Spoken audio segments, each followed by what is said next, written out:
ചെമ്പനീർ പൂവിൻ്റെ ഏറ്റവും പുതിയ പ്രൊമോ റിവ്യൂയിലേക്ക് എല്ലാവർക്കും സ്വാഗതം.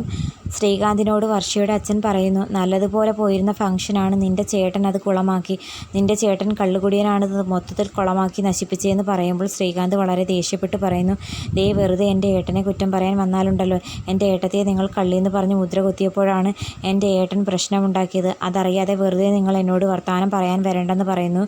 നിൻ്റെ ഏട്ടത്തി അവൾ എൻ്റെ മോളുടെ മാല മോഷ്ടിച്ചത് സത്യം തന്നെ, ഞാൻ എൻ്റെ ഈ 2 കണ്ണുകൊണ്ട് കണ്ടയാണ് എന്നൊക്കെ പറയുന്നുണ്ട്. നിങ്ങളൊന്നും കണ്ടിട്ടൊന്നുമില്ല, നിങ്ങൾ വെറുതെ ആവശ്യമില്ലാതെ പ്രശ്നമുണ്ടാക്കാൻ നിൽക്കേണ്ടെന്ന് പറയുന്നുണ്ട് ശ്രീകാന്ത്. പിന്നെ കാണിക്കുന്നത് സച്ചിയും രേവതിയുമാണ്. സച്ചിയും രേവതിയും വീട്ടിലേക്ക് വരുന്ന സമയത്ത് ചന്ദ്രമതി തടയുന്നു. എങ്ങോട്ടായി കയറി വരുന്നതെന്നൊക്കെ ചോദിക്കുന്നുണ്ട്.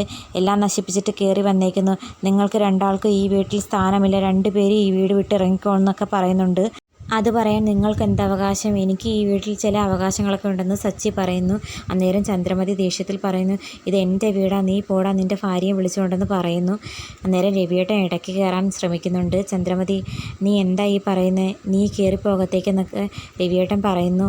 സമാധാനപ്പെടുത്താൻ നോക്കുന്നുണ്ട്. ദേ രവിയേട്ടൻ, നിങ്ങളും കാണാൻ ഈ പ്രശ്നത്തിൽ ഇടപെട്ട് കഴിഞ്ഞാൽ ഞാൻ ഈ വീട് വിട്ട് ഇറങ്ങിപ്പോകും, അതാണോ നല്ലത്, ഇവരെ ഇറക്കി വിടുന്നതാണോ നല്ലത്?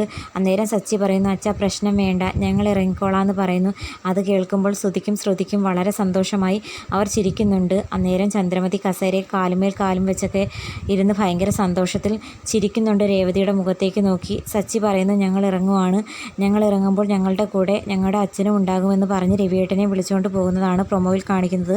അന്നേരം ചന്ദ്രമതി വളരെ വിഷമത്തിൽ ആലോചിച്ചിരിക്കുന്നതും കാണിച്ചുകൊണ്ടാണ് പ്രൊമോ അവസാനിക്കുന്നത്. അപ്പോൾ വീഡിയോ ഇഷ്ടപ്പെടുകയാണെങ്കിൽ തീർച്ചയായിട്ടും ചാനലൊന്ന് സബ്സ്ക്രൈബ് ചെയ്ത് സപ്പോർട്ട് ചെയ്യണേ.